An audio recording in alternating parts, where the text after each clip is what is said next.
Hey, at this point, I say screw Rhode Island. Instead, let's just get highly intoxicated and listen to our theme song.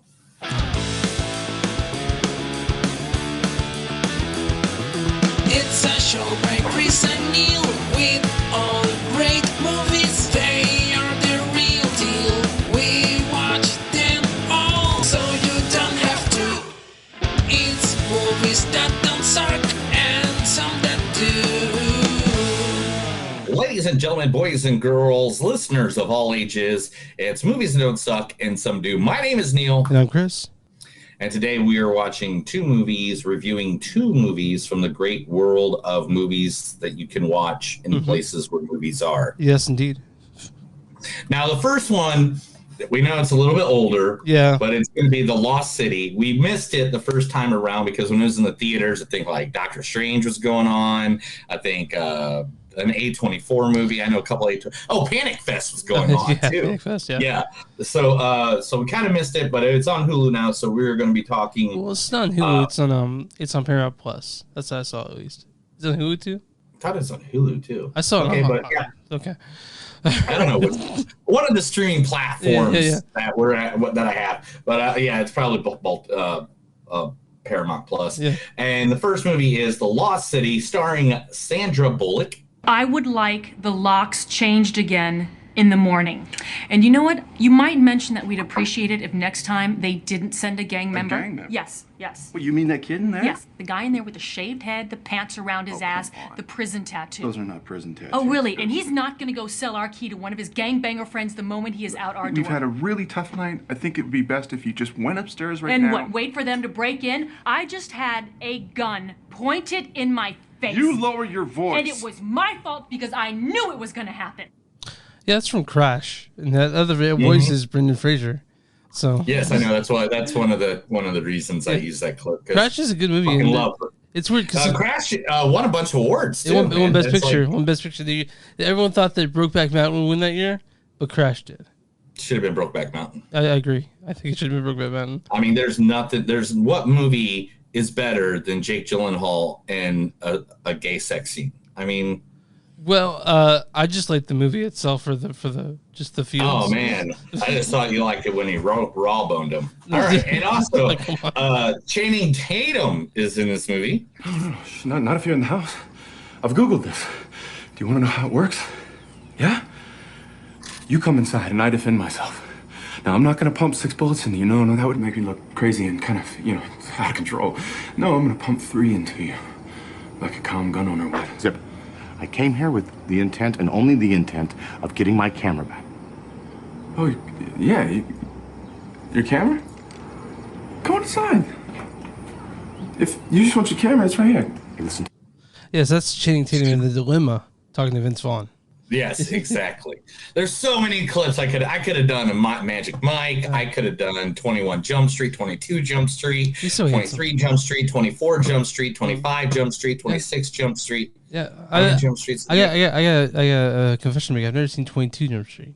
Really? Yeah, it's really funny. I really like 21 Jump Street a lot, but I've never seen this. Literally, I think it's somewhere you can go find it. I'm very easy. sure it is. Yeah. And the man who knows how to hold a wand better than anyone else in this world, Mr. Daniel Radcliffe. You see, you all want an audience. Need one, desperately. It's quite sad, really. Hence my ability to nab you. I, on the other hand, want the opposite of that. I just want to be, and I am, 100% off the grid. You know why? Yeah, because the grid is for actual human beings. No, because in a world of total surveillance, the only true freedom lies in not being seen. You can't control the grid from within the grid. That's from Now You See Me 2. Another confession. Yes, where he's an evil billionaire. Yeah, really? That one too? Anyway, continuing on, we also have the one, the only. The reason he's doing this film is because she makes an appearance in his new film coming out, and she asked him if he would come over and film this movie with him, and that is Brad Pitt. We're the middle children of history, man. No purpose or place. We have no Great War, no Great Depression. Our Great War is a spiritual war. Our Great Depression It's our lives.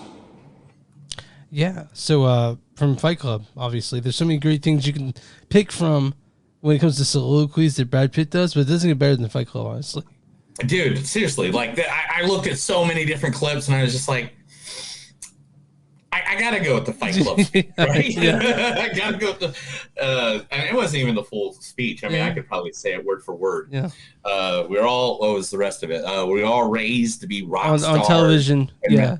We're all raised to be on television and to be rock stars, and we're quickly learning that we're not, and we are really pissed off. Something like that. Yeah. Yeah. Also in this movie, Stephen Lang. If you don't know, he was in what was it? Don't Look at Me too, or and then Bowen Yang, Oscar Nenez, Davina Joy Randall. She was great in this Divine movie. Joy Randolph. Yeah. We'll talk about that in a little bit, and that is The Lost City. The second movie is the Memorial Day hit, the celebration. I think everybody and their brother and their cousin saw this movie. Tom Cruise like biggest opening weekend ever, right? Ever. Yes. Movies, yeah. And this is considered the tied with the as the highest rated Tom Cruise movie of all time. Oh. We are talking Tom Cruise Top Gun Maverick, which this thing has it was supposed to be out 3 years ago now. Yeah. We've seen previews for this forever. I mean, it's been, I think 2019. Yeah.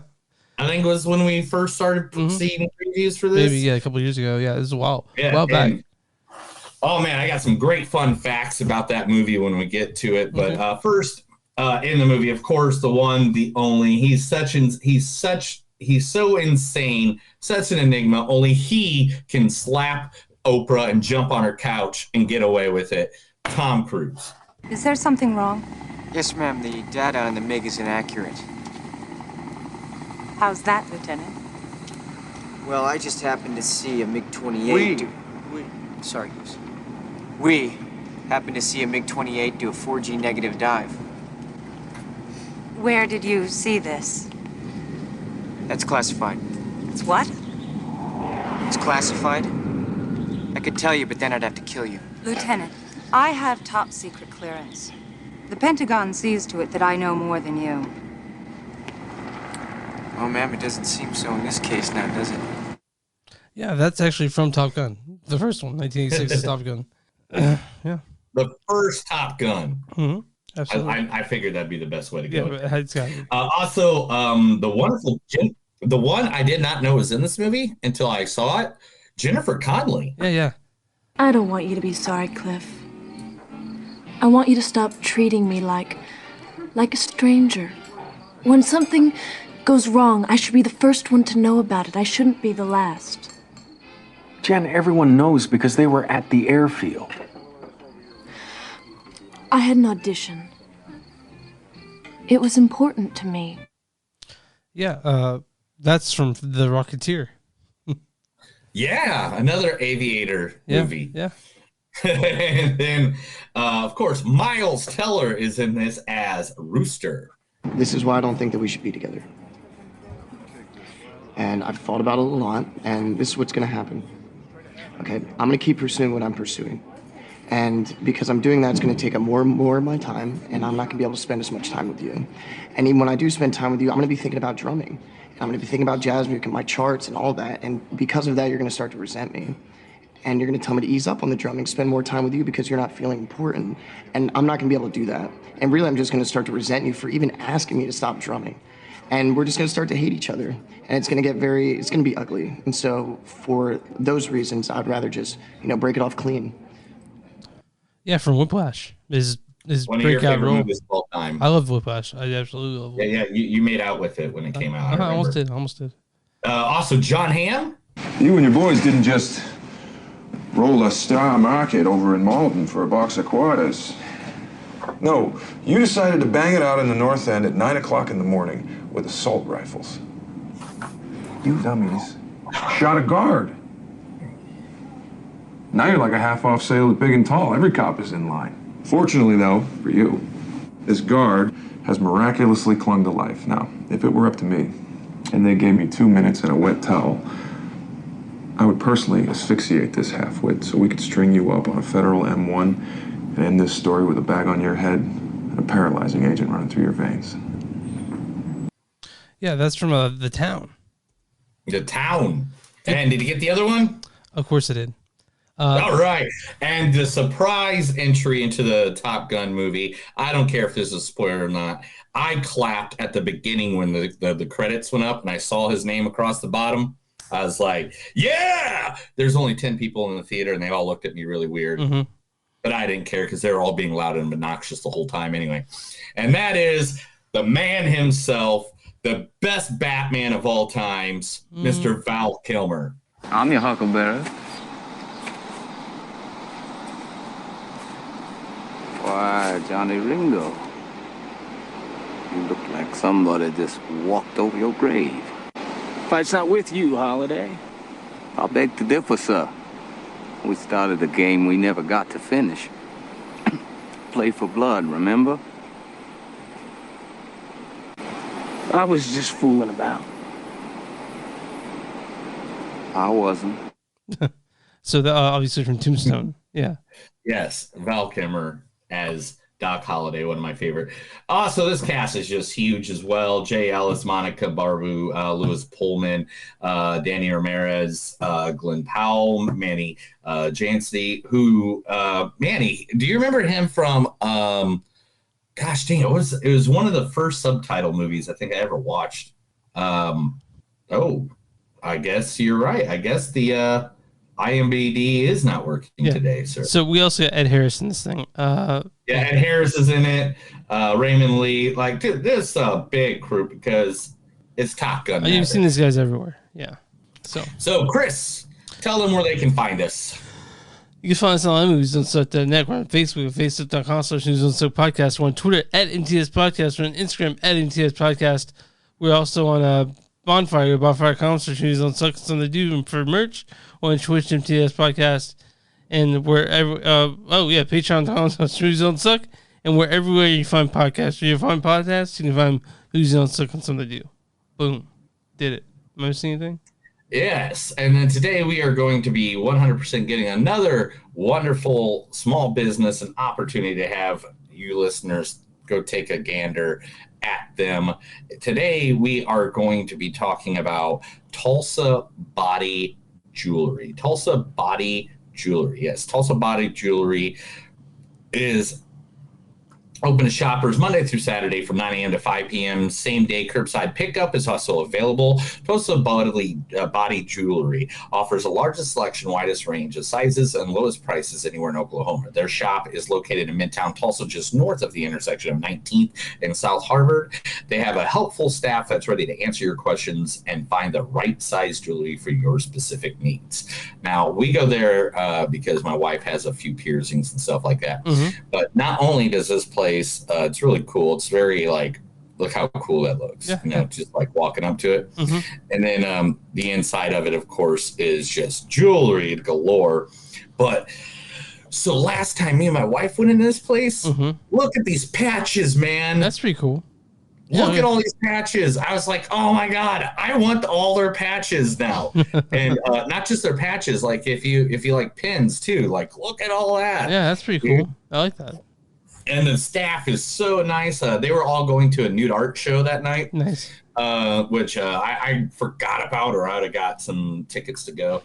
But man, and they have a very helpful website where you can go through, you can order things online. So even if you're not here in Tulsa, they seriously are one of the biggest selection of not just normal jewelry, but also homemade artist jewelry. You can look them up at tulsabodyjewelry.com, or you can go to Facebook at Tulsa Body Jewelry. Cool, man. How you feeling? Yeah. A lot, man. I didn't tell you this, but earlier today, about 9 a.m., when I went to sleep at like 5, I get a message from our good friend Mark at Radio Broadcasting, yeah. Yeah. And I am going to be on his podcast in the morning at like 7 a.m. When? Tomorrow? Yeah, 8 a.m., I think 7 a.m. Is it a wrestling thing? Yes, this past weekend on Sunday was AEW's Double or Nothing, which is their WrestleMania. Tomorrow at 10 a.m. So it's 10 a.m. our time. Wait, 10 a.m. our time would be where was it at? Where they're at, wherever he's at. Oh, so it would have been 9 a.m. our time. Okay. But anyway, so Mark invited me to come and review this pay-per-view, which I went to on Sunday, and you got to hear this, man. We did not know this pay-per-view was going on this long. Like, it was 11 o'clock at night. We've been there since 6 o'clock at this movie theater, so 5 hours at this point. 5 hours in a movie theater. And my friend's like, man, it's 11 o'clock. And I was like, dude, we still have like 4 more matches. And that was like at 11 o'clock. I mean, it was a good wrestling event. And don't get me wrong. And spoiler alert, if anybody's listening and they haven't watched this AEW event, CM Punk becomes the new champion. Right. My Chicago favorite guy. What are you doing? Are you watching porn? No, I'm pulling up stuff for Mark so we can talk about where you can find this podcast. Oh, okay. Yeah, so anyway, Mark Radcliffe is just awesome. I did a podcast with him how long ago was that? March? Is that the right before I went to WrestleMania? We did a episode where it was supposed to be 4 guys, and it just ended up being me and him. And it was WrestleMania 18, SummerSlam, and into WrestleMania 19. That whole year we talked about. And we just had a really good time. So I can't wait to see if it's just going to be me and him again. I didn't ask a lot of questions. I know the wrestling event. I know what I can talk about and what I can add to the conversation. Yeah. So, like, what else am I going to do, you know? Yeah, so Mark Radcliffe and Broadcasting, you can find that on anywhere, really. You can find it on all podcasts and platforms. He also part of a network called WTM. And you just go to the website, WTM.net, and his podcast stuff is there, and WTMnet.com. So you can find that Mark there. And if you guys want to hear my podcast, go to the Best of 2021, and he was our guest on the episode. Great episode, by the way. Yeah, he was the best of 2021. We did a great episode with him, year in, great. I've been doing a couple things on the side with him. I did that one. I did a review of Battle of the Belts earlier this year with him. Because I can talk wrestling, guys. I don't know if you know this. I am quite the historian on the pro wrestling. All right, so I have it all in. But you know what this show's about, right? This show's about movies. It's about wrestling. No, this one's called. Yeah, I know. So, yeah. So, what are we talking about? We're talking about The Lost City, directed by the Nee brothers. Directed by Aaron and Adam Nee, the Nee brothers. They directed things like Band of Robbers, The Last Romantic. They're actually going to be directing the new Masters of the Universe movie. Bet you're excited about that. Yes. Yes. Written by Orion Uziel and Dana Fox, and screenplay by me. And this stars Sandra Bullock as Loretta Sage. I would like the locks changed again in the morning. Also, Channing Tatum is Alan Dash. No, not if you're in the house. I've Googled this. Do you want to know how it works? Also, Divine Joy Randolph is Beth Hatton. Brad Pitt is Jack Trainer. We're the middle children of history, man. No purpose or place. Also, Daniel Radcliffe as Abigail Fairfax. You see, you all want an audience. Need one, desperately. This also stars Usher Nunez as Oscar, Patty Harrison as Allison, Bowen Yang as Ray the Moderator, Stephen Lang as Fantasy Villain. Also, Raymond Lee as Officer Gomez. Why don't you go ahead and read the story for this one, pal? A reclusive romance novelist on a book tour with her cover model gets swept up in a kidnapping attempt that lands them both in a cutthroat jungle adventure. So when I saw the preview for this, I was kind of intrigued. You know, it had those jokes that you see in all those movies that people think are funny, like, Like I remember when I saw this in theaters, or saw this preview for this theaters, there were people dying laughing because there is a leech scene, and one of those little quotes Jane says is like, "Oh my God, they're sucking me like a Jamba Juice," and I had this lady ask me just like lose her fucking mind laughing at that, and I just kind of chuckled and just lost her mind. And now every time I see that theme, I think about that lady losing her mind at that quote. But this is kind of like, it's like Romancing the Stone, you know, like it is Romancing the Stone. Oh, it's the same thing. It literally, I have it right here. The fact that the name of the book was called Romancing the Page, a reference to the movie Romancing Stone, which this film is a loose remake of. Yeah, very loose. And you know, like you know what movie perfected the action adventure comedy like jungle movie? That's all. Romancing the Stone. Well, no, perfected it though. Romancing the Stone. It didn't perfect it. Come on. Yes, it did. Yeah, like Jones perfected it. Raiders of the Lost Ark and Temple of Doom perfected that. They're not comedies. Those are adventures. You don't think those are funny though? No, I think they're masterpieces. Okay, fine. All right, but I don't know if you I mean, if you told, I mean, is James Bond funny? I mean, there are funny parts, but I think they're. Is James Bond funny? The character, I guess. I mean, all right, you're right.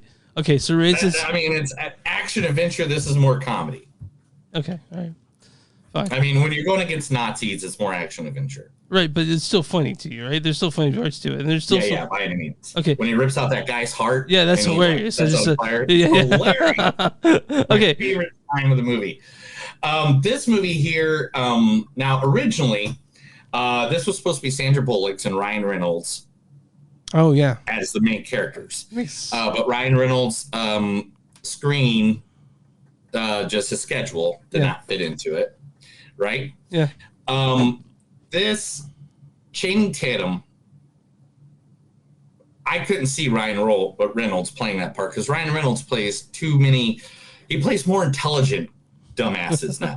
You know what I'm saying? Yeah. Like, they always become better throughout the movie. Yeah.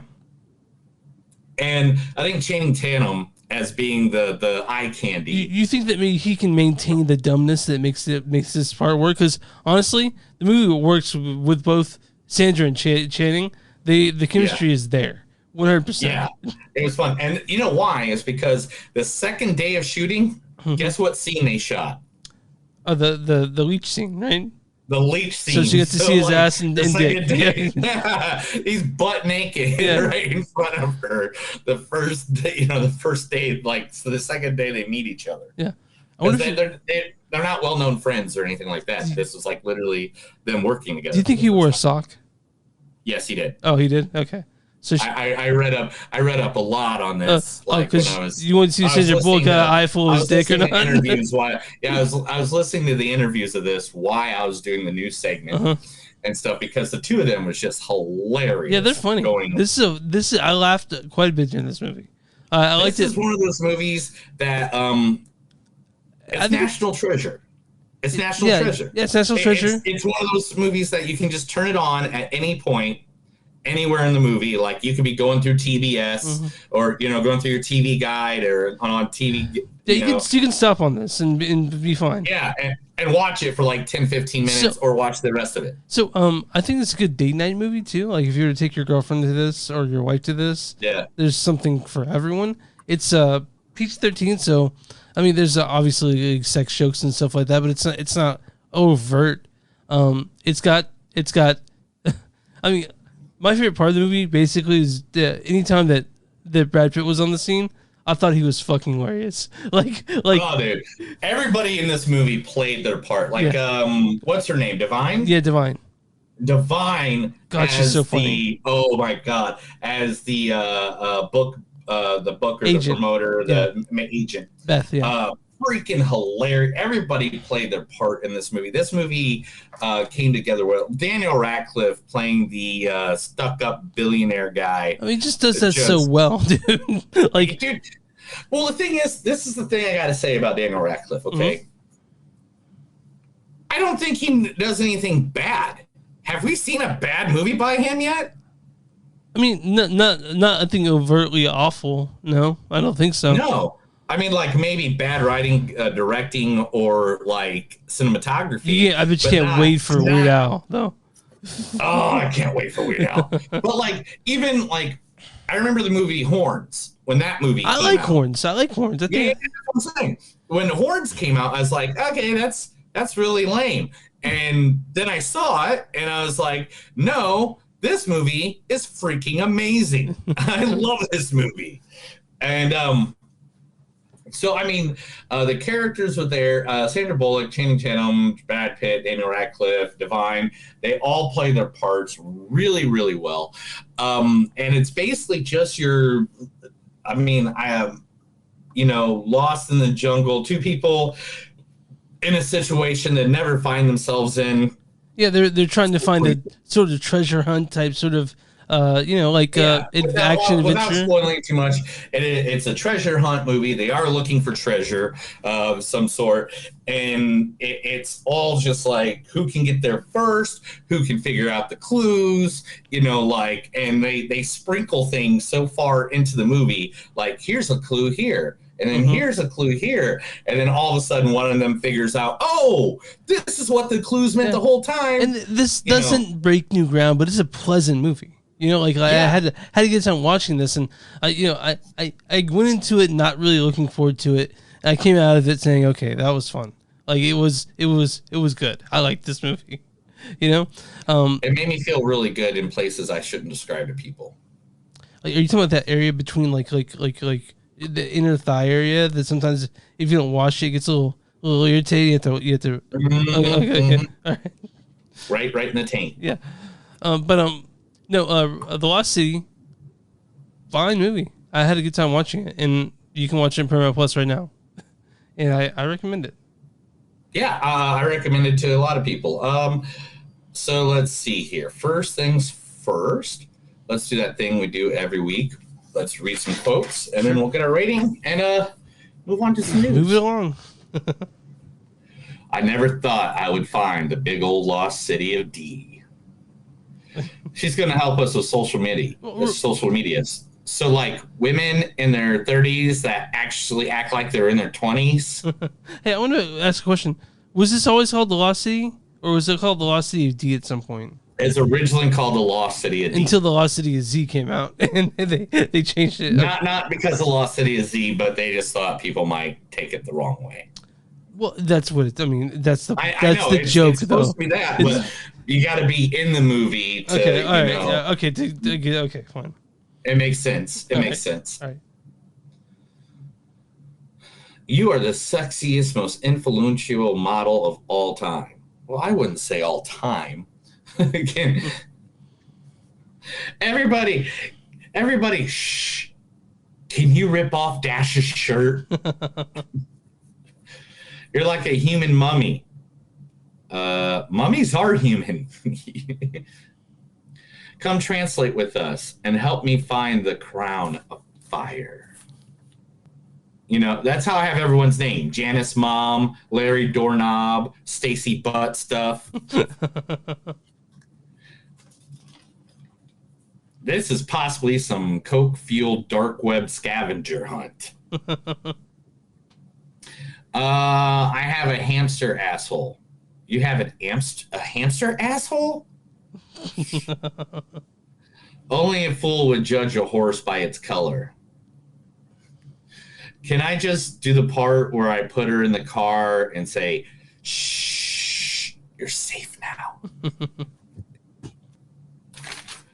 Why are you so handsome? My father's a weatherman. I can taste brains in my mouth.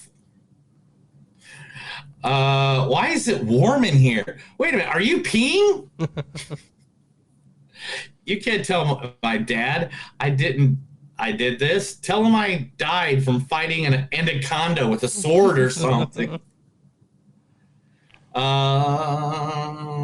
If you think about murdering me, I will murder you first. Mm.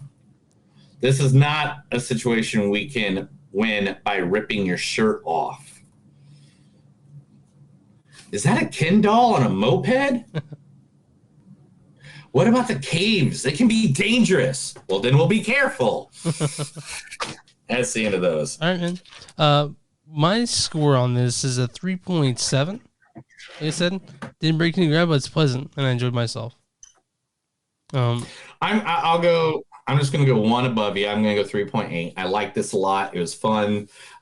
This is one of those movies. Again, mine's always based more on rewatchability, and this movie is just rewatchable all to hell. I mean, this is just. It's one of those movies that for years it's going to be played on some television network. Like, I think it'll be like, if you turn on TNT, it'll be like Shawshank Redemption, and then The Lost City, and then Fast and the Furious 2. Well, that's even if 10 years from now there's still TV stations. You know what I mean? Like no one wants. I know we're talking about the future. Getting all physiological on us and stuff. Futuristic. So you gave it 3.8, I gave it 3.7. There is an audience score, audience says on this, and a critics consensus. Rotten Tomatoes. So if you guys don't know, listen the first time. I have Neil guess the audience score and the critics score on RottenTomatoes.com. So, Neil, what is the audience score for The Lost City? 84%. 83%. You were really close. Nice! Nice! Audience says, with lots of laughs and some likable stars, The Lost City is a fun, lighthearted adventure that passes the time painlessly. I couldn't have said better myself. Yeah, easily. Critics score, it's always going to be lower. It's going to be 76. 79. See? Yeah. I knew it'd be lower. Critics' consensus is, The Lost City doesn't sparkle quite as brightly as some classic treasure hunting capers, but stars' screwball chemistry make this movie well worth romancing. So, yeah. Your face. So, yeah, people call it Raiders of the Lost City. This is kind of like an updated version with stars of today that are great. And I was always happy to see Oscar Nunez, for Oscar from The Office in this movie. And he was funny as fuck, too. He was. So, the Lost City, you can watch it. And I recommend it. I would say you'll have a good time watching this movie, which is... No, I don't say that about all movies at all. Sometimes I'm kind of a dick, but today I'm feeling pretty good. So, you're kind of a dick. Hey, come on, dude. I'm feeling 100% better after having COVID. So, that's good. Yeah, I just looked on Facebook and there's a picture of me in the movie theater watching wrestling because there's a wrestler guy there. A wrestler guy at the movie theater? Yeah, who was one of my buddies. Oh, okay. His name is Ray Martinez. He runs Luchador Wrestling here in. Wait, did you go to the theater to see the wrestling? Yeah. Okay. Yeah, that's what I was saying. Oh, okay. We were in a movie theater for like 6 hours, dude. You had to go out and do a cigarette break, right? Yeah, all the time. Between every match. Okay, I gotta get a cigarette. All right, every 3 matches, I'd say. All right, let's get to the news.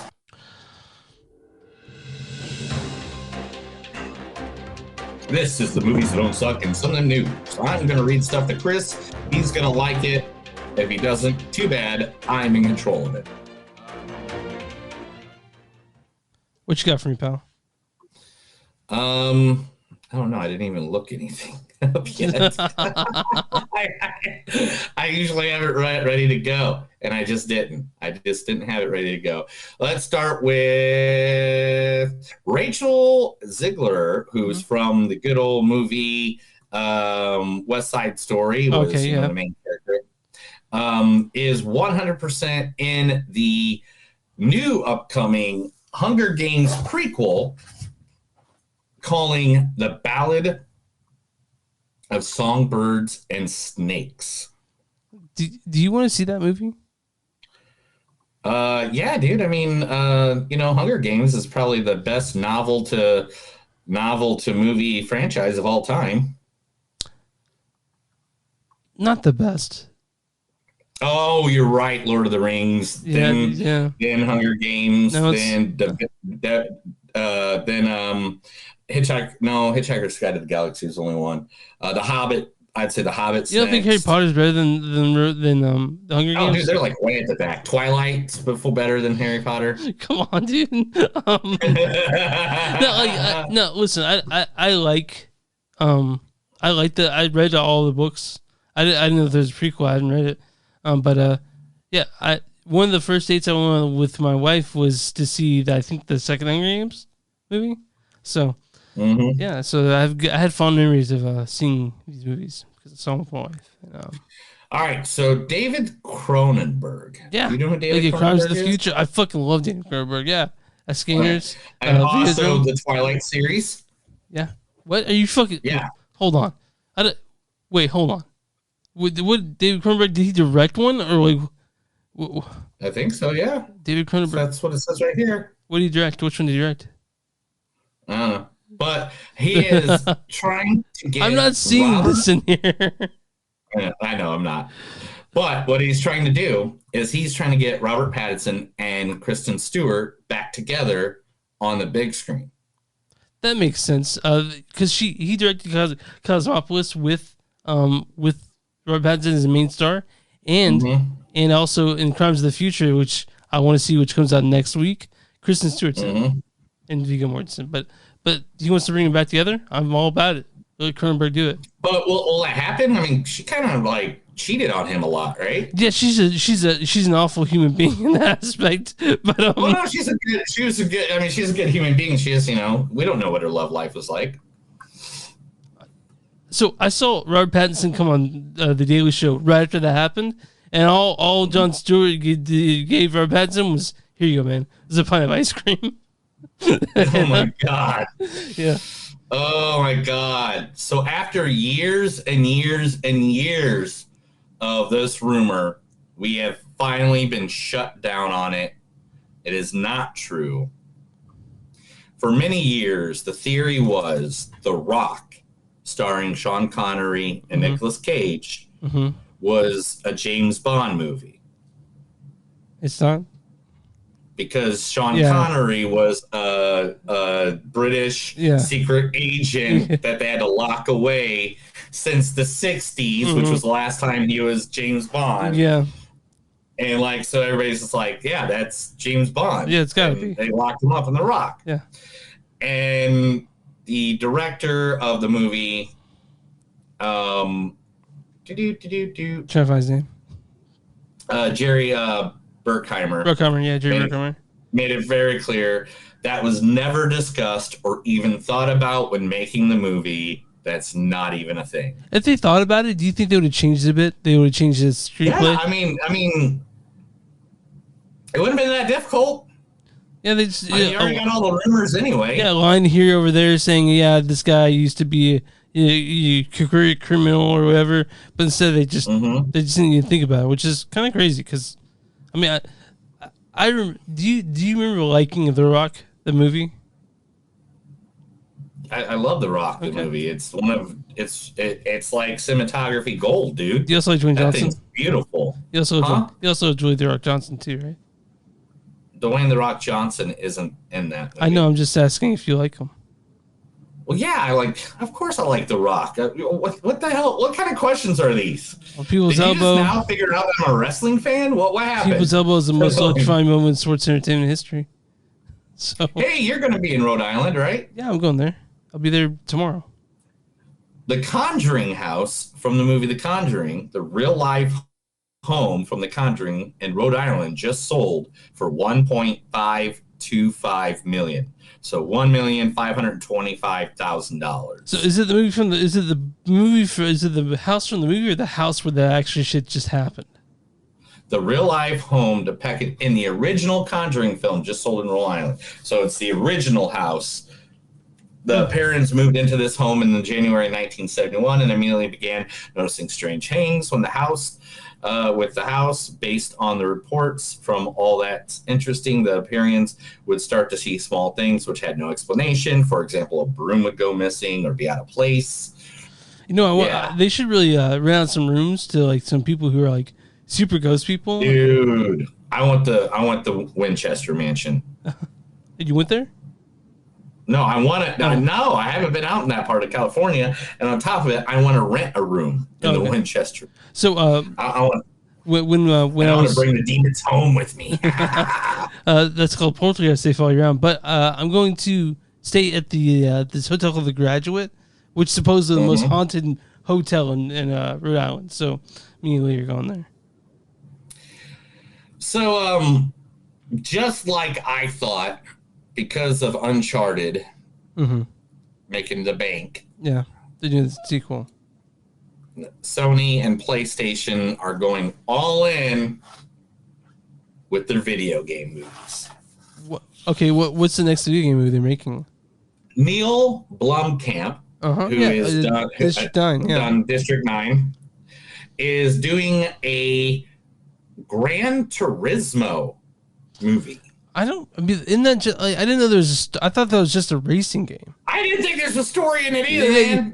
I guess there is. I mean, they already done the Halo live action. It's doing. Well. I heard that's good. I heard it's good. I haven't watched it though. Have you? I haven't watched. I watched the first episode and I thought it was decent. Okay. I don't know what. I didn't have time. Me and my wife were thinking about playing all the games. Yeah, I got you. So, all right, let's get this stuff done and over with. Johnny Depp fans want his attorney Camille Vasquez as Mira in Aquaman 2. Let's wait until see what happens in the trial. She's really cute. I mean, she's good looking, but that's like about it. Like that's what people are. At this point, if anybody believes Amber Heard, and if this trial goes and they're like, no, she wins $100 million counter lawsuit. Yeah, whatever. No, seriously.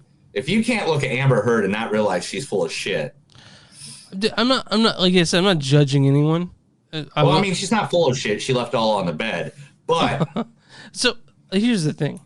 If I'm being honest, how I think the suit's gonna go, I honestly think that it'll be a deadlock because it has to be unanimous. I don't think they're gonna come to a decision on the jury. I think they will. Okay, all right. Well, we'll see what happens. You know why? Because Johnny Depp is rumored to be in Beetlejuice 2. I heard about this. And strangely enough, the day I heard that, earlier that day I had watched Beetlejuice.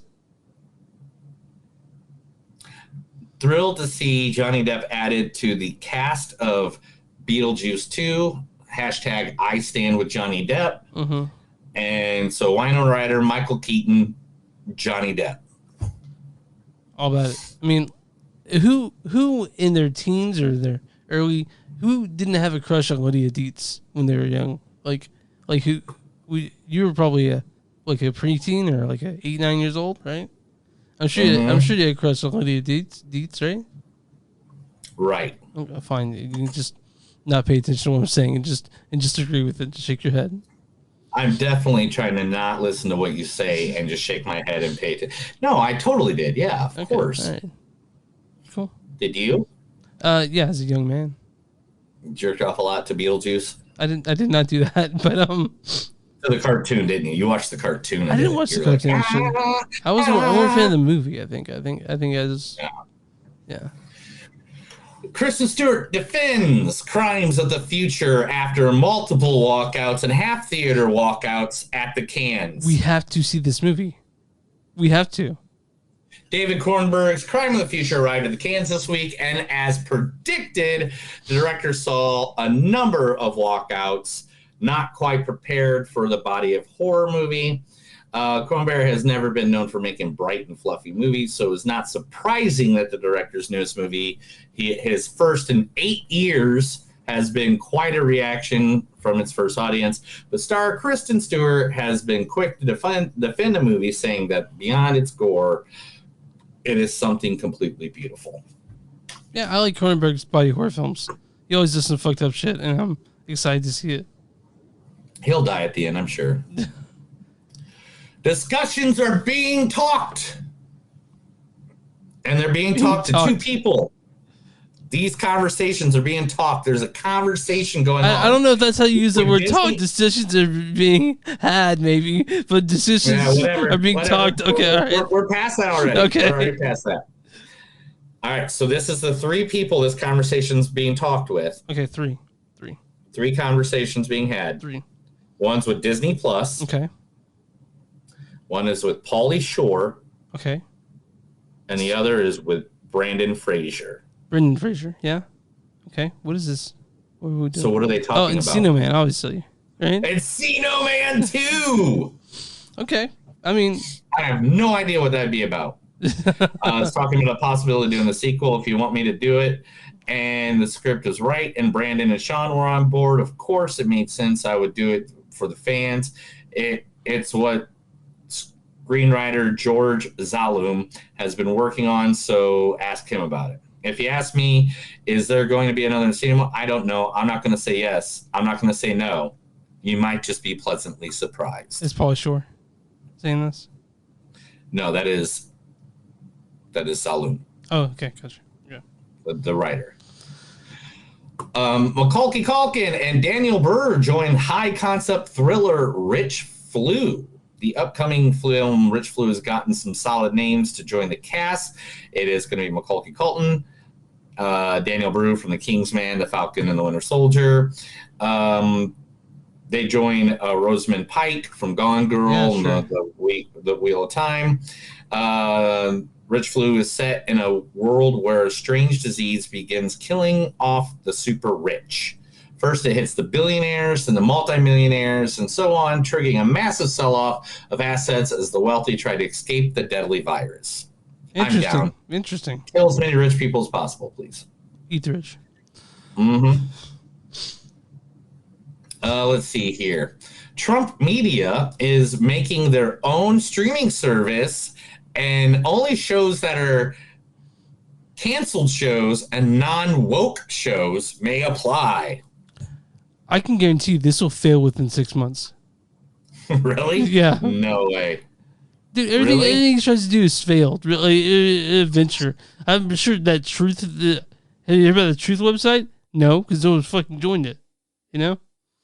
But yeah, I don't predict that lasting very long. It's a half-assed attempt. I hope it lasts for years. For years, I won't man. be paying for it. Jane Fonda, Diana Keaton, all of them are doing a book club too. If you saw book club 1, you'll be happy about that. Did you see book club 1? No, I didn't. I remember you were like really kind of excited about it. I mean, like, it looks good. I know, I wanted to, and then you didn't want to see it, and then it just pissed me off, and I hate my life now. It really sucks now for missing out on book club. Because I didn't see that. Yeah. It just pissed me off, Chris. Sorry. You almost quit the show for not seeing it, right? Yeah, I mean, I was going to be more, but whatever. MTV Movie Awards. Movie and TV Awards coming out on May 5th? No, June 5th. On June 5th, not May, because we're at the end of May. Yeah, we are. Cheers. Is going to give the Lifetime Achievement Award in comedy to the one, the only, the man who deserves it, Jack Black. Oh, Jack Black's in it? Okay. Yeah, he's going to get the Comic Genius Award. That works. For almost 40 years of geniusness. He's very funny. Jack Black. He's a very funny man.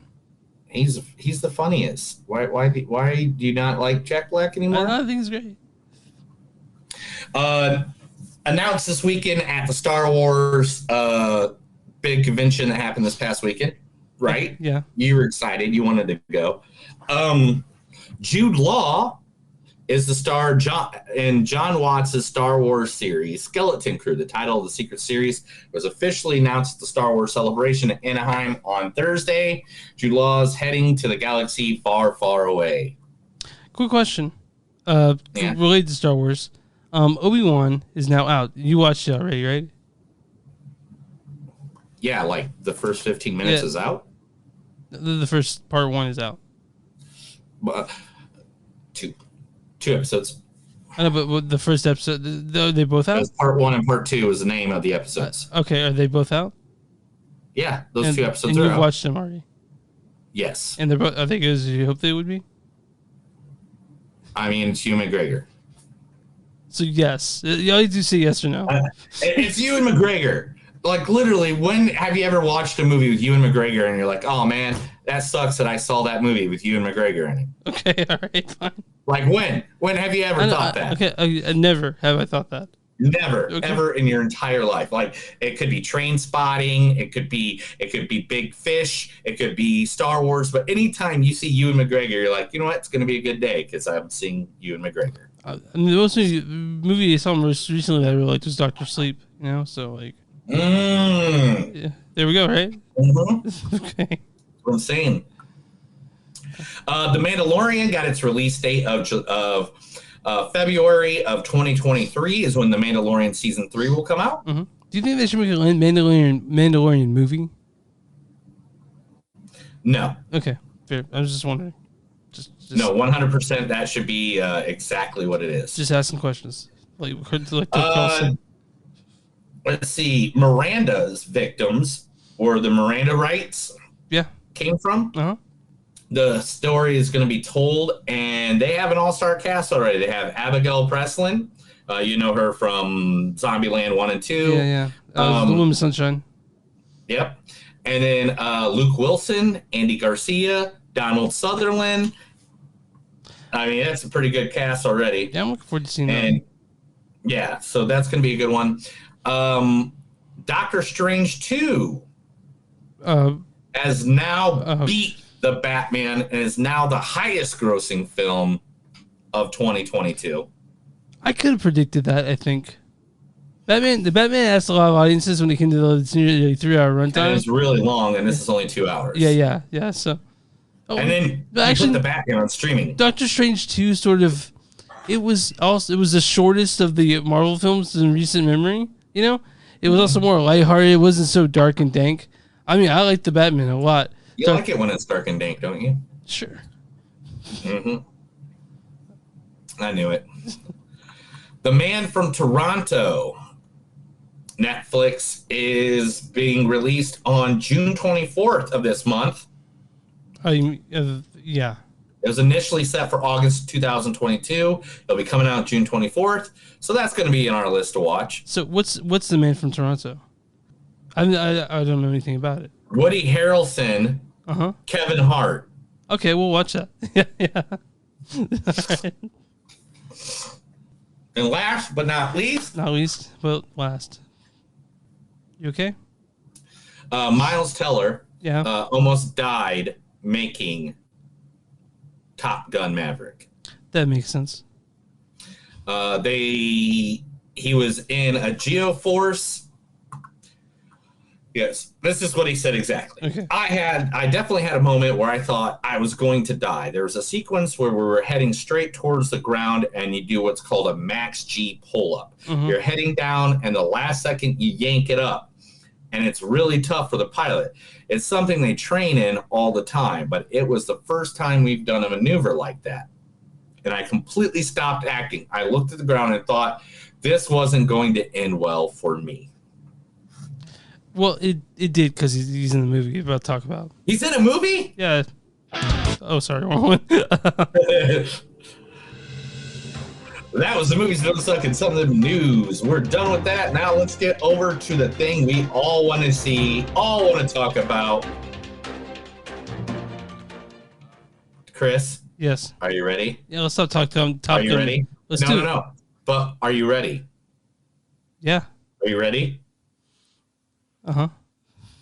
Are you ready for the way to the danger zone? I'm gonna ride into Top Gun Maverick, directed by Joseph Kosinski. He directed Oblivion. You remember Oblivion? Tron Legacy. I do.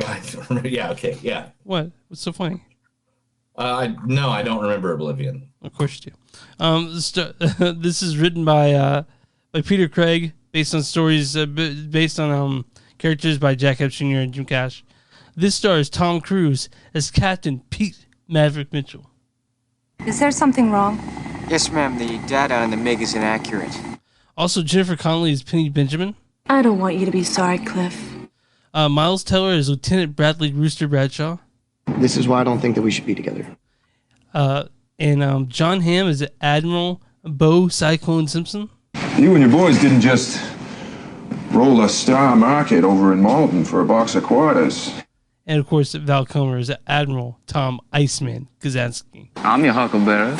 It also stars Ed Harris, Bashir Salahuddin, Monica Barbaro is Lieutenant Nasha Phoenix Trace, the Louis Pullman is Lieutenant Robert Bob Floyd, Glenn Powell is Lieutenant Jake Hangman Saracen, and Jack Schumacher is Lieutenant Omaha Vikander. I mean, there's so many people in this movie that you'll see in movies coming up because they were all great in this movie. Why don't you go ahead and read the storyline for this? Is there one? Airplanes fighting.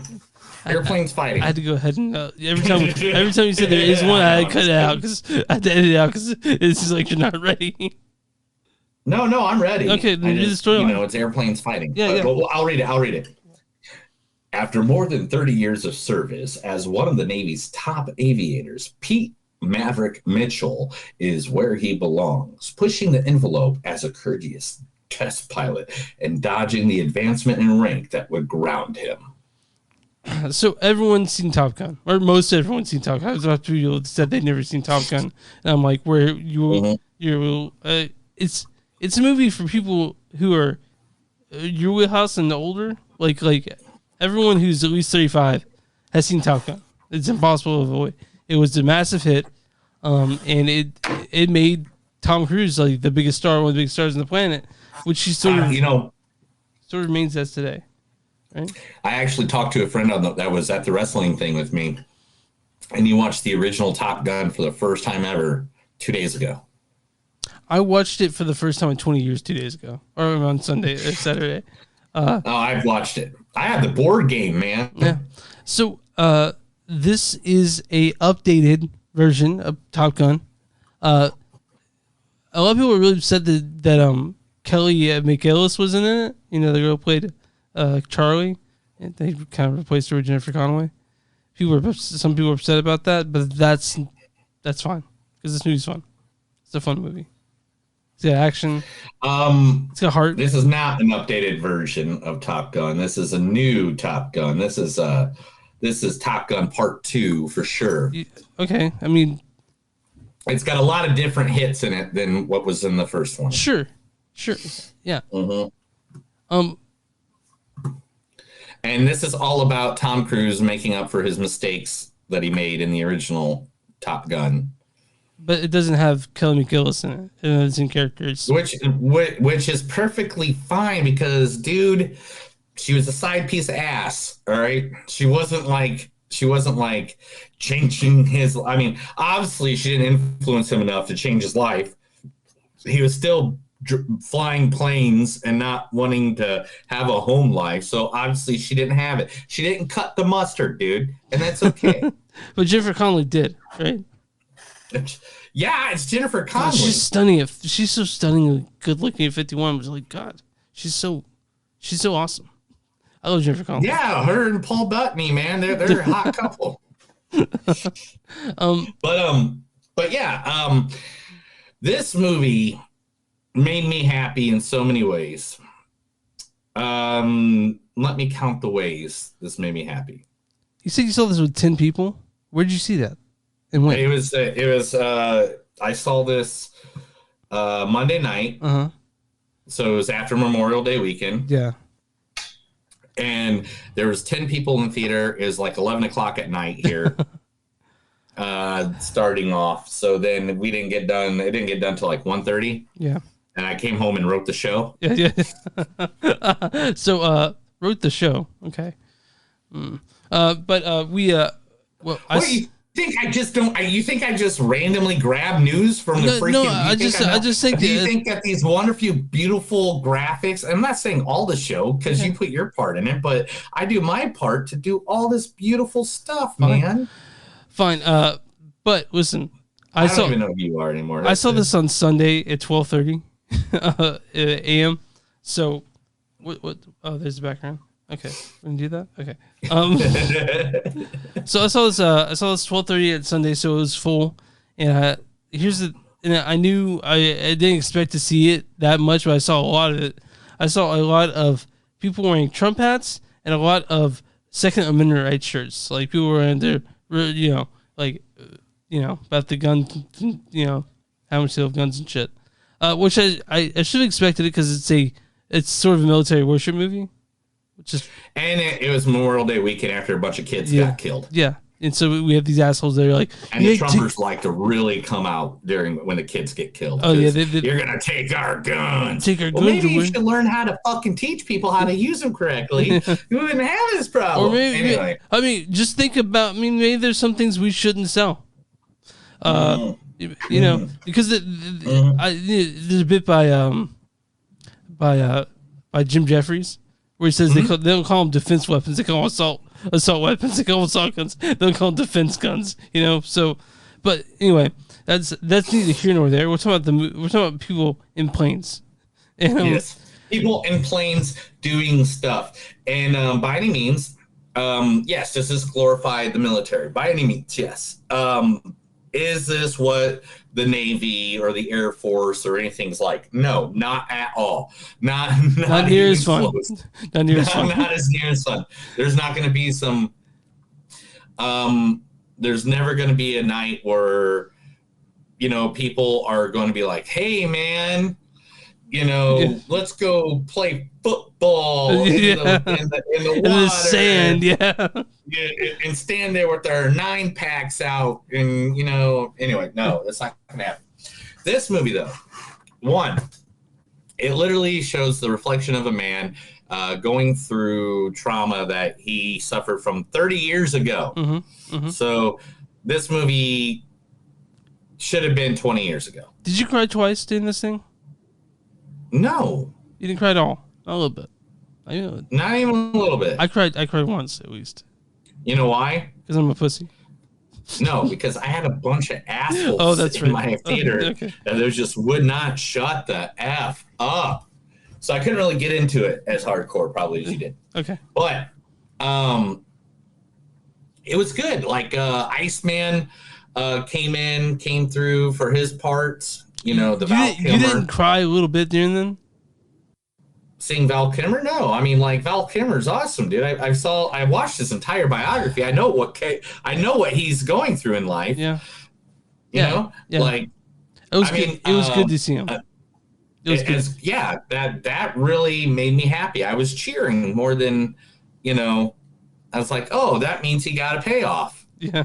And I'm sure they made it very good for him due to the fact that, he doesn't act that much. Do you think that was his real voice at the end?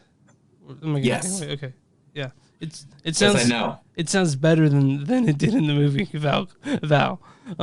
Yeah. Well, I'm sure it's improved over time. Yeah, sure. If you guys want to go see Val, it's on I think HBO Max or something. It's a really it's good, on one of them. Yeah, it's a really good it's a really good documentary about Val Kilmer and sort of what he's going. But here, let's talk about the good parts of this movie. Straight up. First, Miles Teller and Tom Cruise. They run this movie like it's their bitch. They make this movie 100% theirs. Yeah. Everybody else are just side characters, little bit characters, maybe kind of a character. John Hamm does a good supporting role as, the douchebag that doesn't believe in anybody.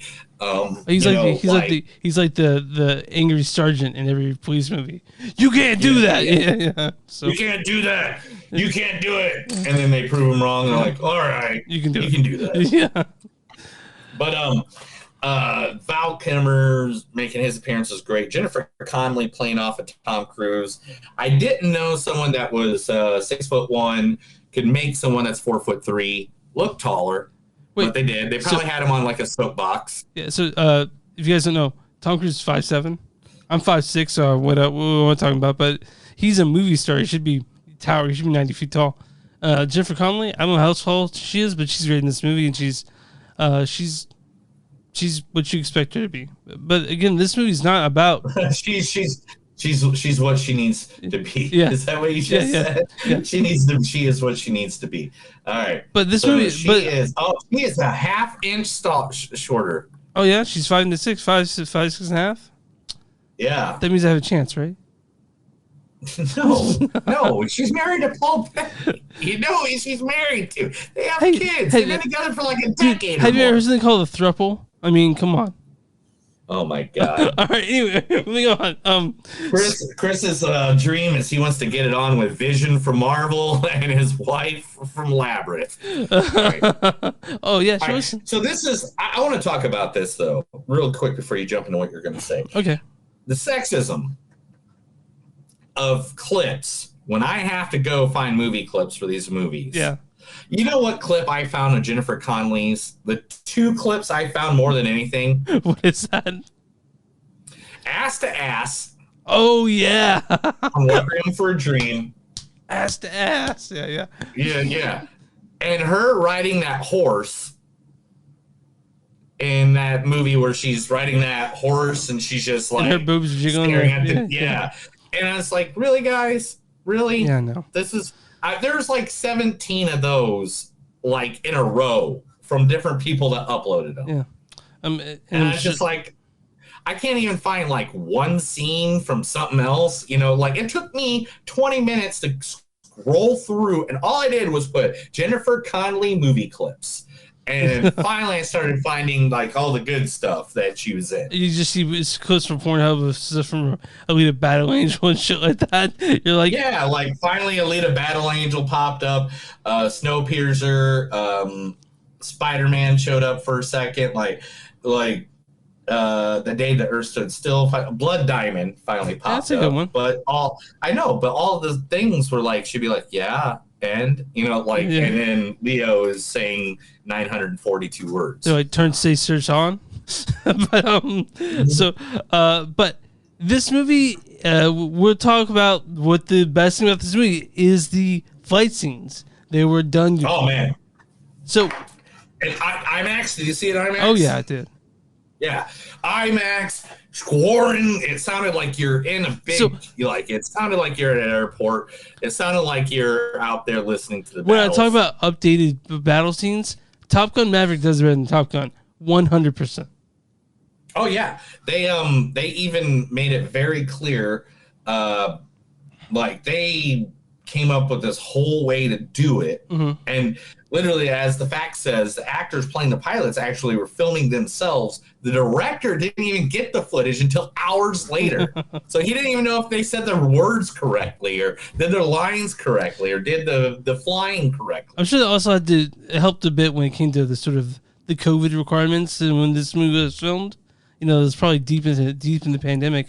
But yeah, man, like the best thing about Top Gun and particularly Top Gun Maverick are the dogfighting scenes, and you get tons of it. And it's exciting. Yeah. It's thrilling. It's fantastic. The action scenes in this are exactly the training all the way up to the final mission is all exciting.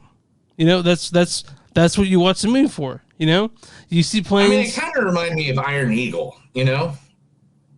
Okay, yeah. I mean, I don't know. Did you watch Iron Eagle? What is Iron Eagle? Tell me, I don't know what Iron Eagle is. Sorry, man. What the hell, Chris? Sorry, dude. I'm lame. Back in the 80s. Okay. Back in the 80s, when Top Gun came out, not only did Top Gun come out, like there is like a slew of fucking movies with airplanes, Navy, fighting, jet movies. Oh, Lou Gossett Jr. movie. Gotcha. Okay. Yeah, it was Lou Gossett Jr. and the kid's dad died. And all he wanted to do was become a plane. And Lou Gossett Jr. kept on saying, no, you can't be a pilot like your dad. Your dad, was the best. And Oh, like no. he died or something. Oh. And so the storyline kind of reflected that. Yeah. And I was like, this is kind of Iron Eagle. Because I used to have Iron Eagle. Wait for it. On VHS. Okay. Yeah. That's how old that movie is. And they even made an Iron Eagle 2, right away. Yeah. Like, there was a sequel. I don't even remember which that one was. But do you think they'll do Iron Eagle 3? I think they did. Oh, well. Yeah. They did Iron Eagle in 1986 was Iron Eagle 2 in 88. Aces, Iron Eagle 3, 1992, and 1996, Iron Eagle on the Attack. And the Iron Eagle is Lou Gossett Jr. Well, I can tell you that the Iron Eagle 3 on Rotten Tomatoes got 13%. So, And I don't think Augusta was the only guy in it. But you know what? Whatever. We're talking about Tom Cruise. It was a great movie, dude. It's a great movie. I don't know. Iron Eagle, guys. You want some more airplane in your? You want some more jet fighting in your life? Go see. You know why Iron Eagle wasn't that good? Why? Because Kenny Loggins didn't write the freaking music, dude. Did you expect to hear more of it? More of that The theme song? music. Yeah, I was happy that the opening of this movie started with Danger Zone. Love it. And then the movie in this movie, the music in this movie was like a Guardians of the Galaxy. It was the who's who of the top hits of every genre ever. I watched Top Gun, the original, on Saturday, and I was bugged by how much they played the synth line from "Take My Breath Away." It was like in every other scene, they just played that same song. They didn't do that at all during Top Gun. That song is like considered one of the best songs in history. It's an awful song, dude. To me, dude, it's a great song. You know how good it is? It won a Grammy for best original song. What? It won a what? A Grammy for best original song. And it also won a Razzie for worst original song at the same time. No, it was a great song, dude. And it's a great dancing at a wedding song. And there's nothing better than doing a little ecstasy and like dancing to that song. You would know, right? You're like, this feels shaped like Buddha. Anyway, but they didn't play that. They didn't play that in this movie at all. They played. They played basically Guardians of the Galaxy Volume 3 soundtrack, and it was great. All of it was fantastic. This movie is a very fun movie. It's also takes itself more seriously than it has to. If you like, planes and stuff like that, you're gonna find a lot to like about this movie. Yeah, if you like planes, trains, and automobiles. I don't know about the automobile. I don't know about the trains part, but there are cars in it. I think it improves upon the like I said when I said it's an update. I'm saying that movies since the 80s have gotten better, and this is no exception. This is to me better than they really brought it out. They brought the jet fighting, the acting, all the above was just really. They did a good job. I liked it. Did you like it? I did like it. It was a good movie. I think they did a really good job. They touched each other in really impure ways. I have a little bit of, but it's like the 80s. It does have a throwback feel because of the ridiculous shit that happens at the end. but that doesn't detriment. It actually improves upon the movie itself. It's a fun movie, man. It's a better than the original, in my opinion. It's better than the original. It's better than the original. Yeah, I agree that in some points. You're gonna have those feels. You have that nostalgia to try the original, so it's kind of hard to look at it objectively as just a movie, right? But it's wait a minute. Top Gun is a ripoff of Iron Eagle. Well, Top Gun's better. Iron Eagle came out January 17th, 1986. The original Top Gun came out May 16th, 1986. Well, one obviously stood the test of time, right? Yeah, Iron Eagle, dude. Yeah, okay. No, like how long do you think they've been trying to make Top Gun 2? Probably since the first one came out, right? They've been talking about doing the second one. Tom Cruise was like, nah, I'm doing other stuff. But he said he'd come back if the technology reached a point to where he could do the scenes, the fighting scenes, how he wanted to. Are you ready for this? Oh, okay. The real Top Gun school imposes a $5 fine to any staff member who quotes the movie. That's fair. No. Why not? Because I have a need. A need for speed. You can Venmo me, okay? Just know the $5. But Top Gun Maverick, it's a fun movie. I think it's better than the original. But again, like the sort of military worship, I'm not that guy. But it's a fun movie. It's exciting. It's thrilling, and it looks fantastic. It looks so good. I can't talk enough about how much I love the cinematography in this movie. You know? Yeah, it was a really good movie. This is one of those movies that if you don't enjoy it, you just don't enjoy movies. Yeah, it's a crowd pleaser. It's a blockbuster. It has everything a blockbuster, a Hollywood star blockbuster has. You have your flight stuff. You have your heroes trying to save the day. You have your love story. You have a drama where the guy's trying to get over massive drama in his life and things that has occurred. Like, I mean, You get to cheer at the end. You know, you feel like really good. It's a Hollywood blockbuster that everyone's asking for. And it Nice. came out. In the original Top Gun, the guy who played Goose is the only actor who did not vomit during the fighter jet scenes. Well, good for him. In the new Top Gun, Miles Teller says 3 of the 6 new actors threw up every single day filming the movie. Did he throw up? Probably. He ain't one above it. I mean, come on. That's. Don't you think you would throw up? Yeah. I don't know Tom Cruise because he's a badass. He's also a pilot too. So. Yeah, Tom Cruise is like what is it? Where is that? Boom! There it is. His World War II P-51 Mustang is seen in the movie is actually Tom Cruise's. So the one that he's working at, like he's a car mechanic. Yeah. It's a click, click, click, like at the beginning. He is a mechanic. He is a pilot mechanic. Yeah, I believe you. I'm He not has a saying. license. Yeah, he has a license. He's accomplished. He's an accomplished human being. We aren't. We're nowhere near him. We're nowhere near Tom Cruise. We didn't even start our own church like he did. All right, let's read some books. I don't like that look, man. Well, it's the only look I got. Talk to me. Talk to me, Goose. Where am I? I don't know. Earth? The planes you're flying will soon not need pilots at all.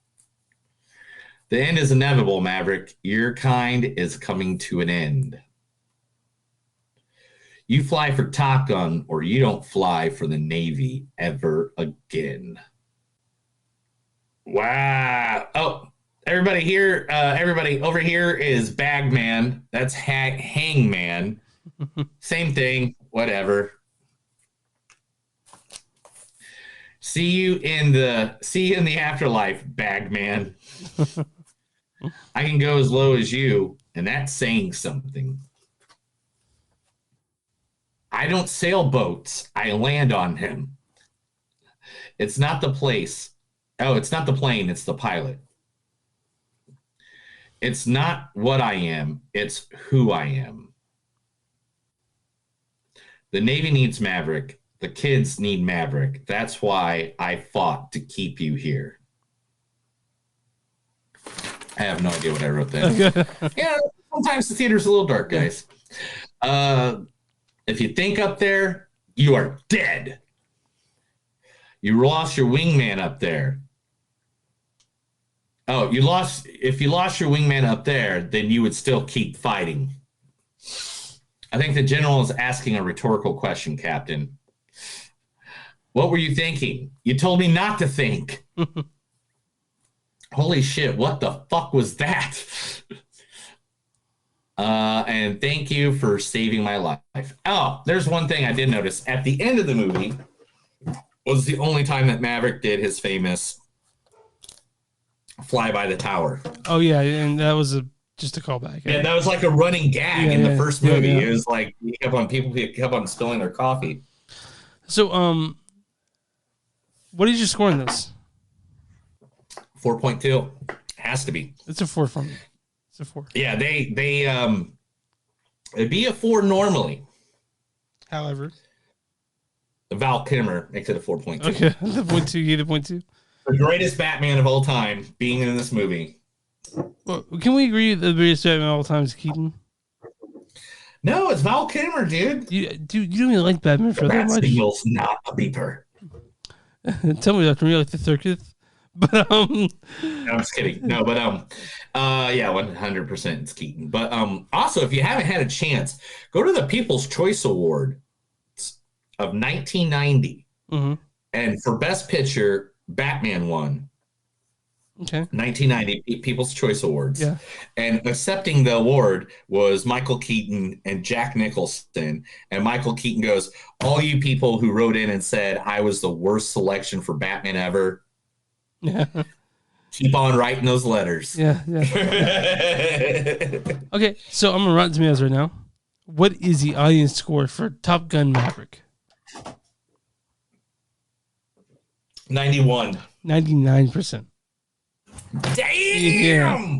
Now, was the Big Bad Means critics score for Top Gun Maverick? 62. 97%. Shut the fuck up. Yeah. Damn. People really like this movie. Critics' consensus is Top Gun Maverick pulls off a feat even trickier than a 4G inverted dive, delivering a long-awaited sequel that surpasses the predecessor in a wildly entertaining style. And this movie's entertaining. It's a very entertaining film. Right? It's entertaining, just like your face. Just like my face. All right. Your face is very entertaining. This movie is 30 years in the making. Can you make it equal, please? All right, Ducky. So, what are we watching next week? I have no idea. I don't either. Well, my wife's going to be gone for a week, so I can pretty much watch anything. We can do Men next week, right? Can you fit Men in there? Give me 2 seconds. I will answer that question for you right now. You said Men? Yeah. How do you spell Men? M-E-N.